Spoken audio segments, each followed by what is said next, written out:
आप देख रहे हैं दैनिक लोकफन न्यूज, बेबाक आवाज, खास खबरों के साथ। पारसी समाज इन सबसे गुजारिश करता हूं कि इस भयानक व्यवस्था को आप समझिए।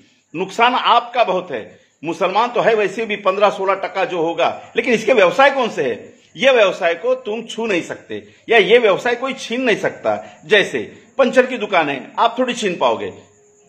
मुसलमानों को कितना भी मारा जाएगा फिर भी आपकी गाड़ी पंचर होगी तो दुरुस्त करने वाला तो मुसलमान ही, आप जाओगे तो उसी के पास, तो उसको रोजी रोटी मिलनी है।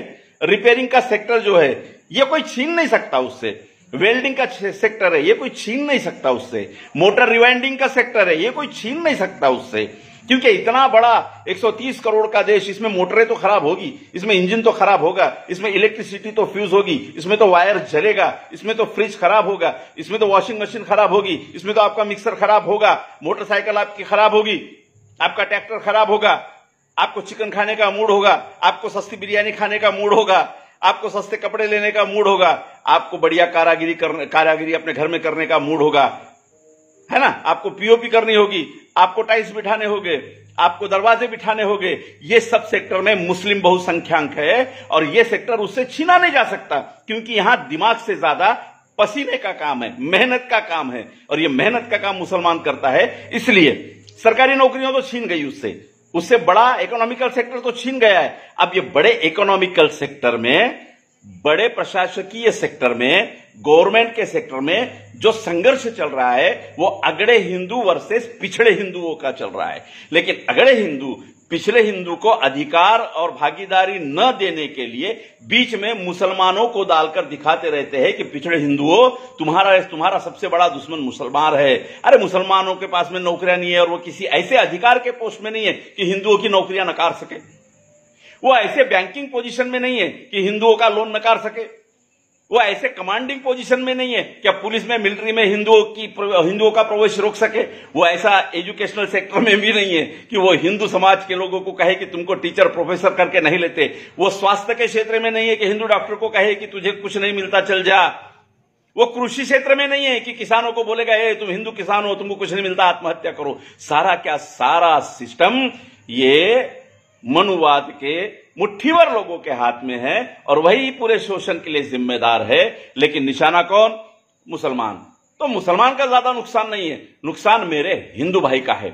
और ये हिंदू अगड़े वर्णवाद के वर्ण सृष्टि और वर्णवाद में पिछड़े हुए शूद्र मेरे हिंदू भाई, इनका जो संघर्ष है, इसके बीच में मुसलमानों को जबरदस्ती डालकर उनको विलन बनाकर पिछड़े हिंदुओं का शोषण किया जा रहा है। इससे इस समाज में बड़ा प्रॉब्लम 2019 में दिखाई देता है कि अर्थव्यवस्था तहस नहस हो गई। यह अर्थव्यवस्था तहस नहस होने की वजह भी यही संघर्ष है। यह संघर्ष से ग्रामीण क्षेत्र का रोलिंग रुक जाता है। मॉब लिंचिंग से केवल एक आदमी की मौत नहीं होती है, वो पूरा एरिया दहशत में आता है। बैल बाजार खत्म हो गए, बैल बाजार ठप हो गए। ये बैल बाजार केवल मुसलमानों के नहीं थे, कुनबी और किसानों की अर्थव्यवस्था इस बैल बाजार पे चलती थी। आज पूरे साल में गोवंश जो खेती के काम का नहीं होता है उसका 30 से 35% निकालना पड़ता है मार्केट में।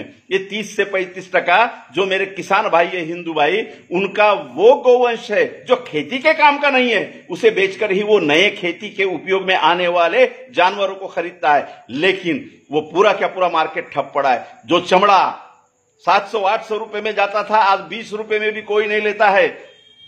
आज कुर्बानी के बाद में मुसलमानों ने पूरे चमड़े दफना दिए, लेकिन मरा कौन? मुसलमान नहीं मरा, मरा मेरा मादगी भाई जो सस्ते चप्पल बनाता था, मेरा चमार भाई, मेरा मोची भाई मरा। ये सारे हिंदू फोल्ड में आते हैं। तो समझ लीजिए इस देश में मुसलमानों पर अगर मुट्ठी भर मनुवादी हिंदुत्ववादी हमले करते हैं और आप इसको नहीं समझते हो और आप भी मुसलमानों को दुश्मन की नजर से देखते हो या उनको बचाने के लिए नहीं आते हो, आप मॉब लिंचिंग में और मुसलमानों पे होने वाले हमलों के बीच अगर मुख्य दर्शक बने रहते हैं, तो आप ये समझ लीजिए कि भारतीय संविधान में जो हक और अधिकार की बात तमाम पिछड़ों के लिए की गई है, उसका भुगतान सबसे ज्यादा मेरा हिंदू भाई भुगतेगा।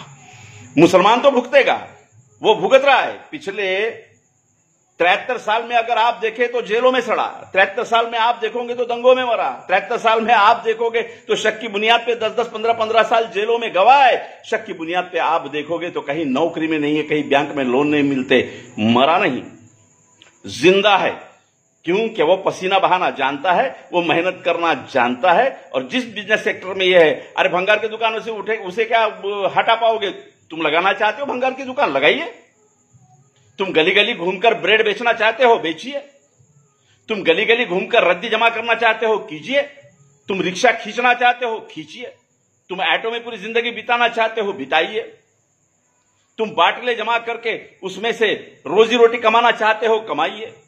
मुसलमान मेहनत पे जीता है, और मेहनत पे जीने की वजह से वो बाकी सेक्टर में नहीं है, वो ऐसे शोषणवादी सेक्टर में नहीं है जहां हिंदू भाई का शोषण हो। इसके बावजूद भी एक खेल कि हिंदुओं के पिछड़ेपन के लिए मुसलमान जवाबदार, इस देश के लिए मुसलमान जिम्मेदार, ये बात के लिए मुसलमान जिम्मेदार, वो बात के लिए मुसलमान जिम्मेदार।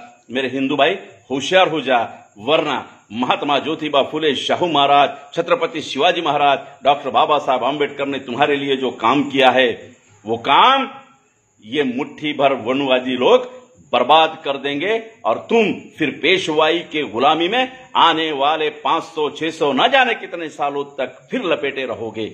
इसलिए सावधान हो जाइए। धन्यवाद।